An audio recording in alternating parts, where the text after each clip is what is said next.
Hello दोस्तों, नमस्कार। मैं CS कुंदन अपने इस YouTube चैनल में आप सभी का स्वागत करता हूं। अगर अभी तक आपने मेरे YouTube चैनल को लाइक सब्सक्राइब नहीं किया है तो आप ज़रूर सब्सक्राइब करें मेरे YouTube चैनल को, ताकि आपको समय समय पे अपडेट मिलते रहेंगे लॉ और फाइनेंस से रिलेटेड और टैक्स से रिलेटेड। तो आज के इस सेशन में हम डिस्कशन करने वाले हैं कि कैपिटल बजटिंग में जो नेट प्रेजेंट वैल्यू मेथड होता है, NPV मेथड होता है, और प्रॉफिटेबिलिटी इंडेक्स जो मेथड होते हैं, इस दोनों में क्या अंतर है, हमें क्यों इस दोनों को कैलकुलेट करना पड़ता है और दोनों में बेसिक डिफरेंस क्या है। तो जैसा कि NPV मेथड आप नाम से जानते हैं, इसका पूरा नाम नेट प्रेजेंट वैल्यू मेथड होता है। NPV मेथड में हम इसको कैलकुलेट कैसे करते हैं, इसको हम net present value of inflow minus net present value of outflow, इसको माइनस करने से हमारा NPV निकल जाता है। PV जब हम निकालते हैं, present value of inflow minus present value of outflow, ये माइनस करने के बाद यानी कि आउटफ्लो को माइनस करने के बाद जो हमारा अमाउंट आता है उसी को हम NPV बोलते हैं। नेट प्रेजेंट वैल्यू निकालना क्यों जरूरी होता है, वो इसलिए जरूरी है क्योंकि अगर आपको दो प्रोजेक्ट दे दिए जाए, एक प्रोजेक्ट A है और दूसरा प्रोजेक्ट B है, दोनों के लिए अलग अलग डेटा दिए जाएंगे आपको कि इस पर्टिकुलर प्रोजेक्ट में इतना इन्वेस्टमेंट करना है और इसमें हर साल इतना इतना खर्च होता है। मतलब एक डेटा इनफ्लो का होगा और एक डेटा आउटफ्लो का होगा, कुछ रिटर्न भी आएंगे। फिर एक दूसरे प्रपोजल आपको दिए जाएंगे जिसमें बताया जाएगा कि इसमें पार्टिकुलर इन्वेस्टमेंट ए है और इसमें ईयरली खर्चे ए होते हैं और उसमें रिटर्न ए आते हैं। तो इस पार्टिकुलर डेटा के आधार पे हमें टाइम वैल्यू ऑफ मनी का इफेक्ट देते हुए, ठीक है, प्रेजेंट वैल्यू निकालना होता है। और प्रेजेंट वैल्यू किसका, तो present value of inflow and present value of outflow, ये दोनों कैलकुलेट करना होता है।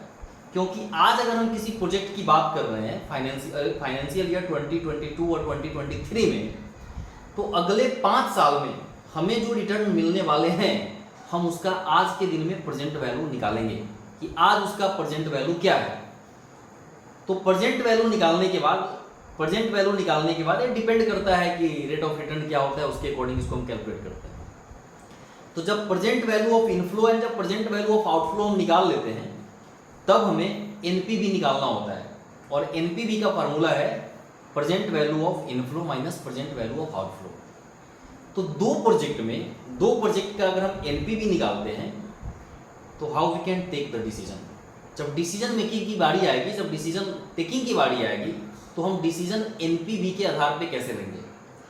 तो जिस प्रोजेक्ट में NPV ज़्यादा होगा, जिस प्रोजेक्ट का NPV ज़्यादा होगा, उस प्रोजेक्ट को हमें एक्सेप्ट करना चाहिए। लाजमी है, ज़्यादा NPV होना है दिखाता है कि वो पैसे हमें ज़्यादा कमा के वो प्रोजेक्ट देगा। तो NPV के आधार पे यही देखा जाता है कि जिस प्रोजेक्ट का NPV ज़्यादा होगा, यानी कि उसमें अमाउंट के रूप में हमें रिटर्न ज़्यादा मिलेंगे, इसलिए उस प्रोजेक्ट को एक्सेप्ट करना चाहिए। NPV पॉजिटिव भी होना चाहिए, ध्यान रखे बात, पॉजिटिव होगा NPV तभी फेवरेबल होगा। अदरवाइज आप खुद समझो, present value of inflow minus present value of outflow, यानी कि आया कितना और गया कितना। अगर हमारा इनफ्लो कम हो जाएगा, आउटफ्लो ज़्यादा हो जाएगा, तब तो प्रोजेक्ट फेवरेबल हो ही नहीं सकता है, तब तो हम नुकसान में रहेंगे। तो वैसे केस में हम प्रोजेक्ट को एक्सेप्ट नहीं करेंगे। लेकिन अगर प्रोजेक्ट के NPV पॉजिटिव है, तो पॉजिटिव के केस में हम देखेंगे, अगर हम 2 या 2 से अधिक प्रोजेक्ट को कंपेयर कर रहे हैं, तो उसमें जिसका NPV ज़्यादा होगा, हम उसे क्या करेंगे, उसे एक्सेप्ट करेंगे, उस प्रपोजल को एक्सेप्ट करेंगे। अब आप देखोगे कि NPV से जो डिसीजन आता है, वही डिसीजन PI मेथड से भी आता है, प्रॉफिटेबिलिटी इंडेक्स मेथड से भी आता है। मतलब अगर आप दो प्रोजेक्ट को अप्रेजल करेंगे, A और B को, अगर NPV के अकॉर्डिंग A प्रोजेक्ट फेवरेबल है, तो PI मेथड के अकॉर्डिंग भी A ही फेवरेबल होगा। लेकिन इसमें करें क्या हम, PI मेथड क्यों है, तो जैसा कि मैंने बताया, NPV मेथड में अमाउंट कंसीडर किया जाता है कि सबसे ज़्यादा पैसा कहाँ पे कमा रहे हैं। लेकिन प्रॉफिटेबिलिटी इंडेक्स मेथड में रेट ऑफ रिटर्न हमको पता चलता है। और प्रॉफिटेबिलिटी इंडेक्स मेथड में हम डिसीजन कैसे लेते हैं, वहां पे डिसीजन लेने के लिए जो बेंचमार्क है, हमारा प्रॉफिट इंडेक्स, जो प्रॉफिटेबिलिटी इंडेक्स होता है PI मेथड, उसमें हमारा PI 1 से ज़्यादा आना चाहिए, वो मोर देन 1 होना चाहिए। तो अगर हम दो प्रोजेक्ट को अप्रेजल करेंगे एट द सेम टाइम, तो जिसकी वैल्यू 1 से ज़्यादा हो और ज़्यादा जिसकी वैल्यू होगी, जैसे फॉर एग्जांपल एक का PI 1.25 है और एक का PI 1.40 है, तो कौन सा फेवरेबल है? 1.40 वाला फेवरेबल होगा। तो हमें ध्यान रखना है कि PI मेथड हमें रेट ऑफ रिटर्न बताता है, मतलब लाजमी है बीइंग एन इन्वेस्टर हमको ये देखना पड़ता है कि केवल पैसे ही मैटर नहीं करते हैं।